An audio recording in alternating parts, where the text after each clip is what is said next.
नमस्कार मैत्रिणींनो, अन्नपूर्णा किचनमध्ये तुमचे खूप खूप स्वागत। मैत्रिणींनो, मुलांच्या डब्याला रोज काय द्यायचा हा एक प्रश्नच आपल्यासमोर असतो। तर आज मी माझ्या मुलीच्या डब्यासाठी या ठिकाणी कोबी पराठा या ठिकाणी बघणार आहे। हा पत्ता कोबी आहे आणि याला आपण या ठिकाणी या खिसणीवरती असा बारीक बारीक एकदम असा खिसून घ्यायचा आहे। आता तुम्ही किती करणार आहे त्याच्यावरती हा कोबी खिसून घ्यायचा आहे। पराठ्यासाठी लागणार आहे मी इथे कोथिंबीर घेतलेली आहे, हळद घेतलेली आहे, लाल तिखट घेतलेला आहे, चवीनुसार मीठ घेतलेलं आहे, धनेपूड घेतलेली आहे, जिरेपूड घेतलेली आहे आणि इथे आलं लसूण मिरची कोथिंबीर घालून पेस्ट तयार करून घेतलेली आहे। इथे मी 1 वाटी गव्हाचं पीठ घेतलेलं आहे, ते चाळून या ठिकाणी घेणार आहे। इथे मी हे पोह्याचे 2 चमचे या ठिकाणी डाळीचं पीठ घेतलेलं आहे। त्यामध्ये हा जो खिसलेला कोबी आहे तो घालायचा आहे। यामध्ये जे या ठिकाणी स्पायसी मसाले घेतलेले आहेत ते सर्व याच्यामध्ये घालायचे आहेत। फक्त मीठ हे थोडंसं बघून घालायचं आहे। हे सगळे मसाले इथे घालायचे आहेत। हे आपण आलं लसूण मिरचीची जी पेस्ट करून घेतलेली आहे ती घालायची आहे। जर अगदीच लहान मुलांसाठी करत असाल तर मिरची ही तुमच्या अंदाजानुसार तुम्ही घालू शकता। आता इथे हे सगळं मिक्स करून घ्यायचं आहे।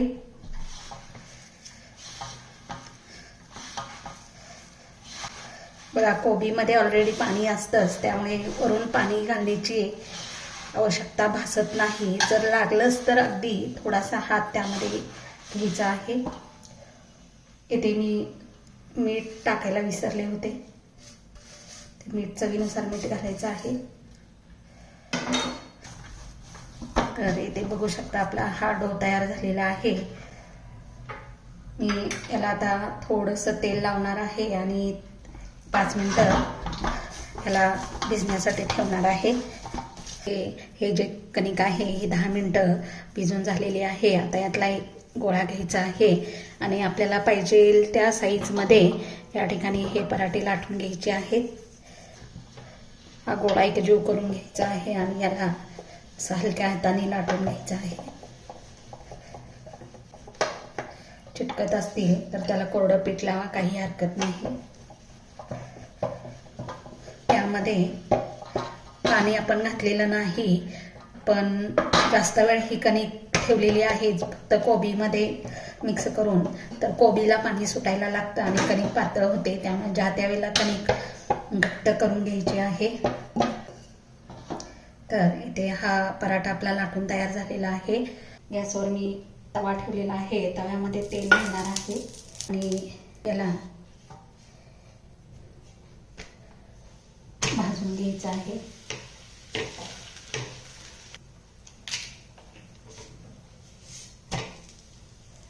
तर दोन्ही बाजूनी पहिल्यांदा छान असा भाजून घ्यायचा आणि याला बटर, तेल किंवा तूप यापैकी तुम्ही काही लावू शकता। तर इथे भाजल्यानंतर मी या ठिकाणी याला बटर लावत आहे।